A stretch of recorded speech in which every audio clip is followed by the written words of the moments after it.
S-tier defender as well, right? That kind of thing.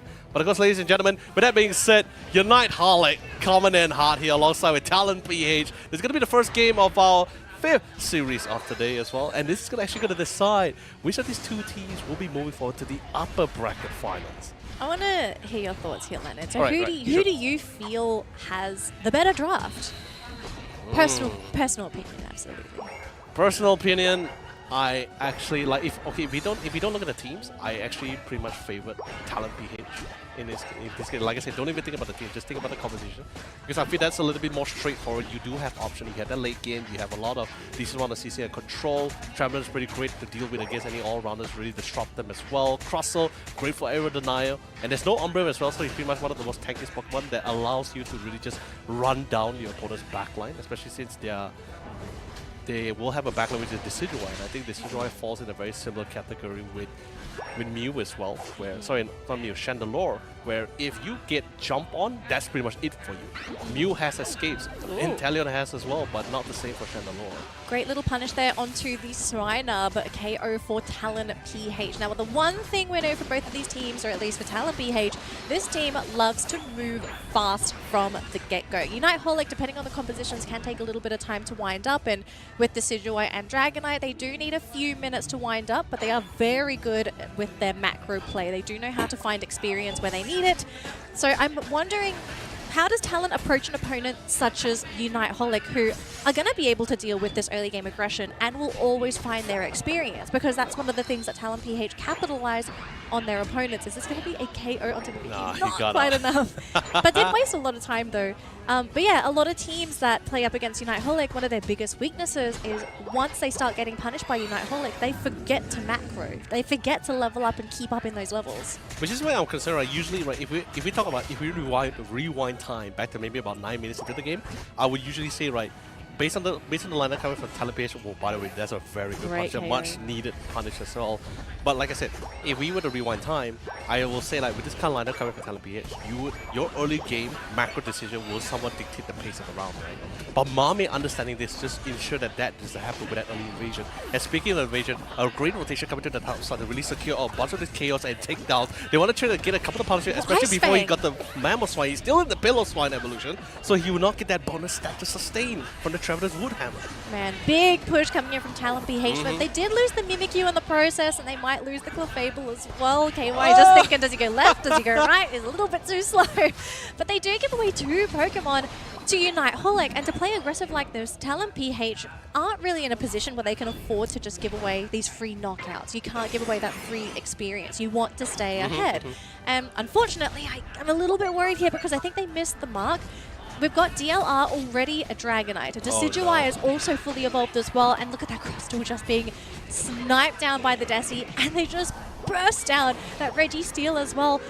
I'm scared that Talon PH have missed their timing window here. Definitely, for sure. And I think also there was a little bit of, I guess you could say, like, maybe it feels like a miscop as well, because, like, wondering why the Crustle was there instead of, like, playing alongside with their top lane instead, as majority of the team is currently in that top half. And speaking of which, good decent amount of pickup, great defense coming into the mix as well. There's also a little bit of a disadvantage on man count as well to really try to elevate their siege towards that first goal post as well on the side here of Unite Holic here. But that's not going to be the same set for the bottom side.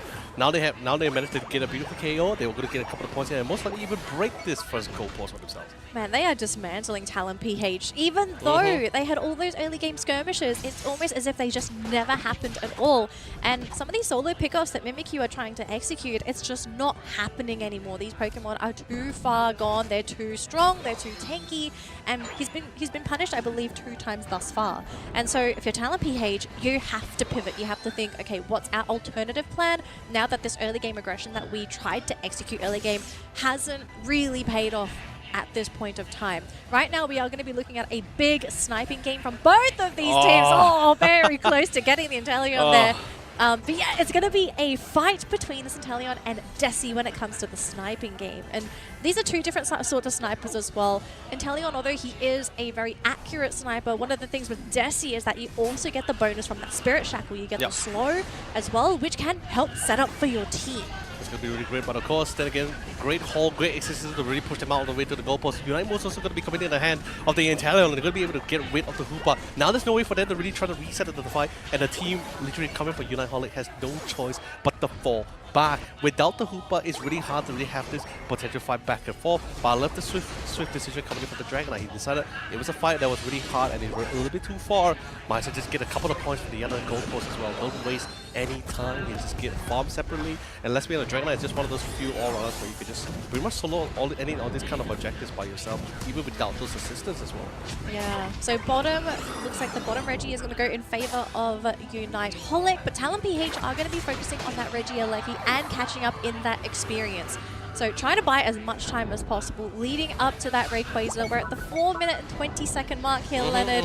And the game is still very reachable for Talon. They haven't completely fallen behind. There are opportunities to catch up, but they also need to be very mindful of these next couple of moves to not give away those extra knockouts and to increase that gap.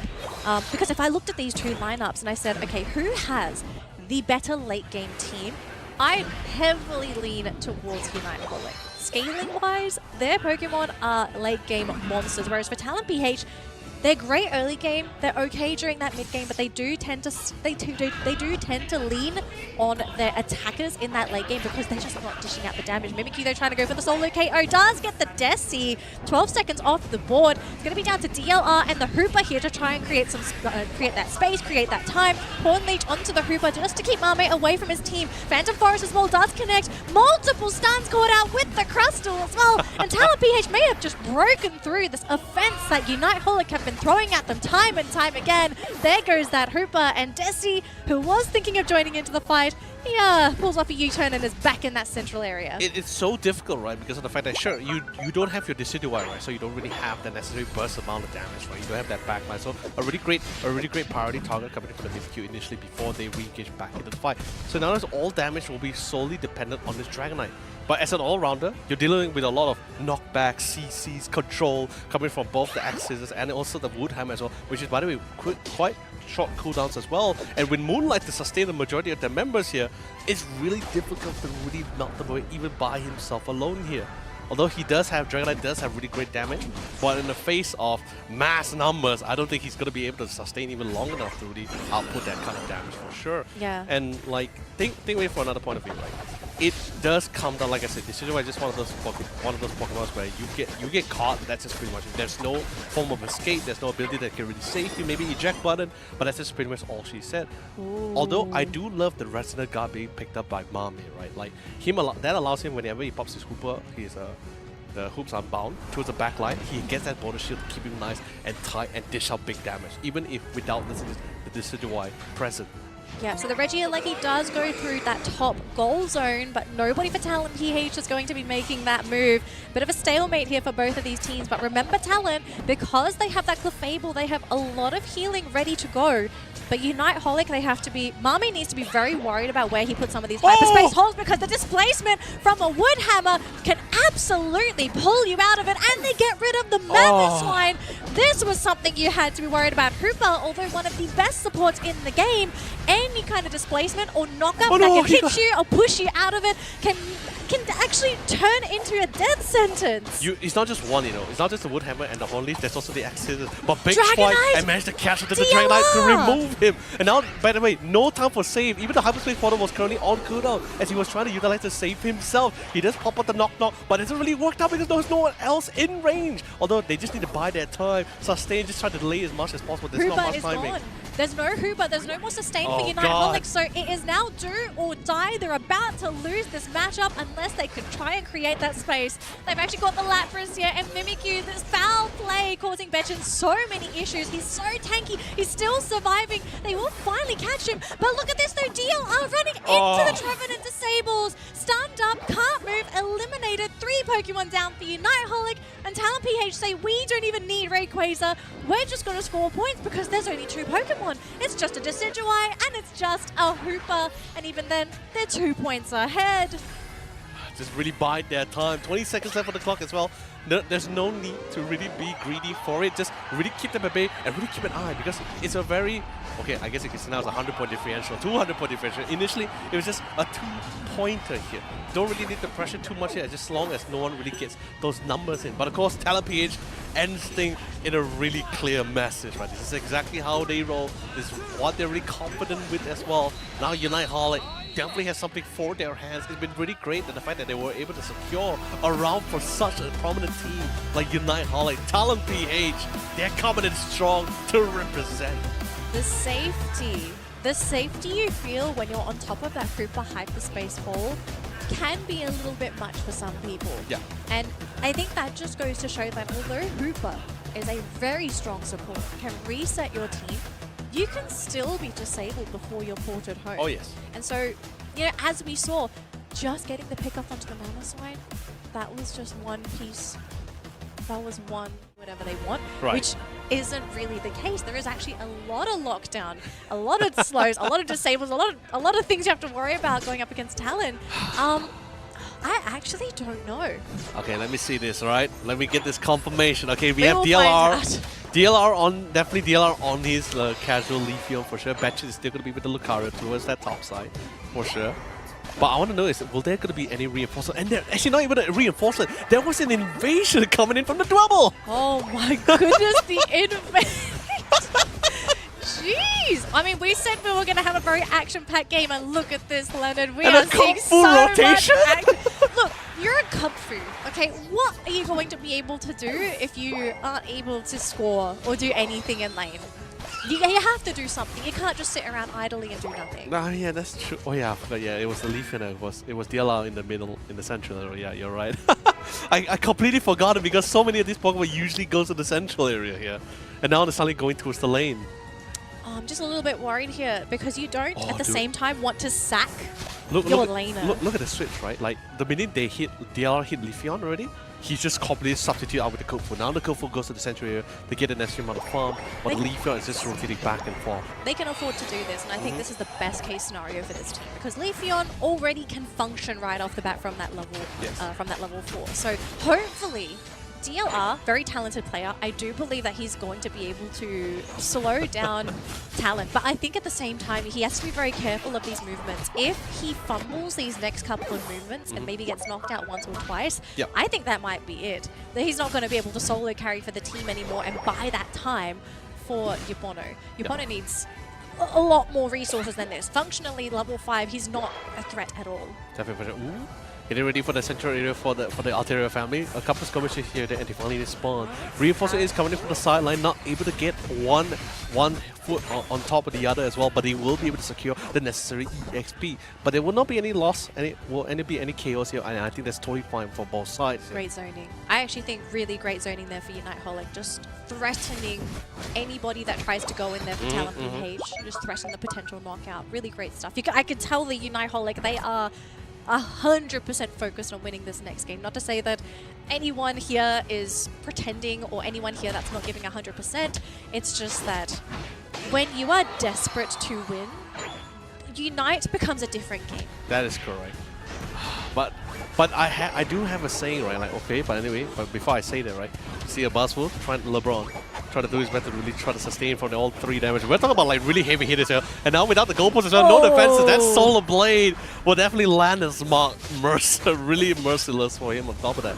Oh yeah, but by the way, I like to say that any team that really secured the Buzzwolf, I feel like that game is pretty much done and dusted, let's be honest here. I don't think so. No, I really That's don't my think... impression of Buzzwolf so far, at least. Sure, I think that makes sense. Buzzball does seem to be a win condition for some of these Right. teams. You draft it and then you win.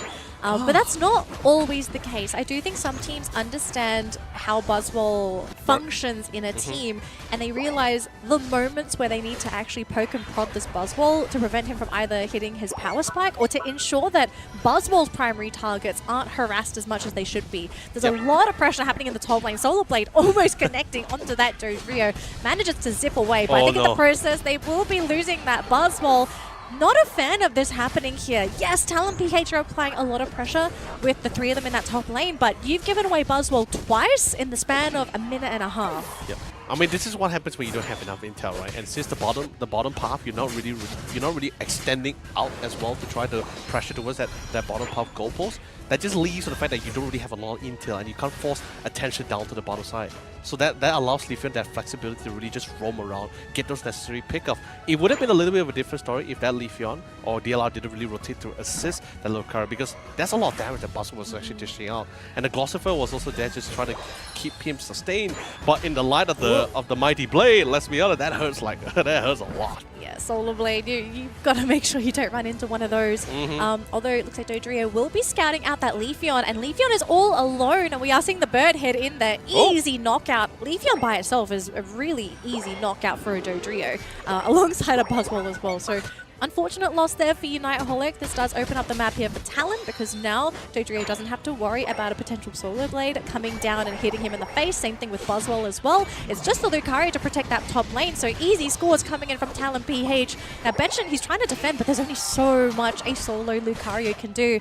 Meanwhile, RBX in that bottom lane, he's just protecting this bottom lane. And here's the issue here for Unite Holic. Slowbro is an amazing pad defender. He's just so tanky. In the meantime, though, we have a fight in that central area, and they get the Leafeon again. Triple trample committed, but the Dodrio does not get knocked out. Yep. It's so difficult, right? The Jukes! Oh, God. The Jukes! The Smackdown, the superpower, man. You just can't mess with it. Pops a Unite move and absolutely a throwdown as well. Members are falling down like fire. Glossifer by KY is also going to be picked up. Fantastic and well done. No more support. However, we're talking about the LeBron. Completely smacking them down. But thank God for the goal post and a little bit of assist. They shall be able to sustain here. And thank God for the Mew. They will get the necessary punish on most of these players of Talon PH here. Yeah, Talon sticking around far too long in that bottom lane. Was hoping that most of their moves were going to connect, but just a few misses, giving the opportunity for Unite Holic to close things out and to take this Reggie steal. Not too great, unfortunately, for Talon. They're trying to work on this momentum, but look at their macro game. They're starting to fall behind. 11 across the board minus a 13 Crustal. Why is there a level 13 Crustal on the side of Unite Holic? Don't ask me. This guy has been in the fights and never really hasn't really been taken down. He's getting all this EXP because he's always the last one to stand, which is understandable, right? Because why would you want to pick up the tankiest guy when you can go after the softest one? I wonder what's going to happen in this late game if this Crustal gets to level 14 or 15. I think that would be the first we've seen this in such a long time. Don't get me started. Top lane, we're seeing a Reggie Alecki push with that Crustal, and it looks like we do get a couple KOs across the board here as well. They're trying to slow down this Crustal, but Mame just being an absolute nuisance. Even the Buzzwole is struggling with this as well. Psychic Solaire was even committed by that Espeon, almost getting knocked out, but oh my gosh, Mame is having the game of his life today. He's absolutely having a ball for sure, flying around with him. I think the thing is we're slowly diverting into a situation where DLR just realized, all right, I don't really have to jump into the fight alongside with my teammates. No, I can just be the guy that really just pokes from a distance. I just forget that, you know, the kind of thing. And he has been succeeding so far after the 5 minutes marker. Getting a really nice good distance, just as long as it's within the range of the Solar Blade, just getting those really massive hits, whether is it to secure those takedowns or to at least dish out enough damage for his team to get that finishing takedown. That's also going to be a different story. Upono got a lot of intel, but 30 seconds left before the Rayquaza spawn as well, and the rest of the squad is just racking up enough points to really go for that down. I'm concerned, Denali, because of the fact that right now Unite Holic has 4 members with a lot of points. At any time of their choosing, they can actually try to force a back cap. But remember, they are also in lead for points. So their goal for flipping this Rayquaza is not really a priority. They can delay it, they can slow it down, they can do a couple of pokes, but they don't really have to secure it unless the damage being outputted by Talon is very significant. Oh, they're trying to corral in Talon. They weren't able to lock anyone in, but it looks like Mame actually being thrown out by the muzzle, preventing him from getting the Unite off. Oh no! Unite Holic, they've lost 2-3 Pokémon already! And now it's down to the Lucario and the Urshifu. What just happened, Leonard? Just absolute destruction. Talon PH, they didn't wait it out. They just said, you know, the first chance they got, they jumped it. And this is just one of those situations, Danny, where if they jump the gun, this is totally fine because they made it work. Talon PH, a team that has a lot of promise, finally made the biggest statement here in Pokemon Unite ACL Finals. They topple the very team that has literally the favorite to win. Of course, it's not the end of the run for Unite Holic, But still, then again, Talon PH, what a significant achievement for them here. It's not over yet. We've still got a minute to go, but Unite Holic have several things to do. You got to break those shields and you got to score. But look at this though. Talon don't care. They've got points to score. They don't, there's no way you get enough points on the side of Unite Holic to outscore everything that's going to be coming into these goal zones. Instant TP back. They're fighting in that bottom lane, but so far nobody has scored. Pokemon are losing health. We're getting knockouts as well. Talon PH are just about to push Unite Holic to the lower bracket in a 2-0 fashion, Leonard. I can't believe it, really. Seriously, it's such what a thrill and I can't even imagine the feeling, the adrenaline coming from Talon PH members as well. Such a prominent team invited towards the EUIC for the AOS Cup as well. Finally met their foot. By the way, besides Team Kamichan, this is Unite Holic second defeat. This is their second defeat here, if I get the records right. Talon PH are turning into the kryptonite of Asia. They have eliminated MYS in the Southeast Asia League. Yes, they might have dropped to Rise, but they've just beaten Unite Holic. Arguably the favorites to win the entirety of the Pokemon Unite Asia Champions League 2024. And it came down to one of the most explosive, quickest team fights I have ever seen. There wasn't even we need to watch that part in 0.25 there was speed. It was so fast. You can't blink, guys, because the minute you blink, the fight is over. The smiles. Mew didn't even was not even given the opportunity to even pop the Unite move. The last thing I saw, he just got to the pit. I saw the animation. I think some people would have seen this. I saw Mame, and he was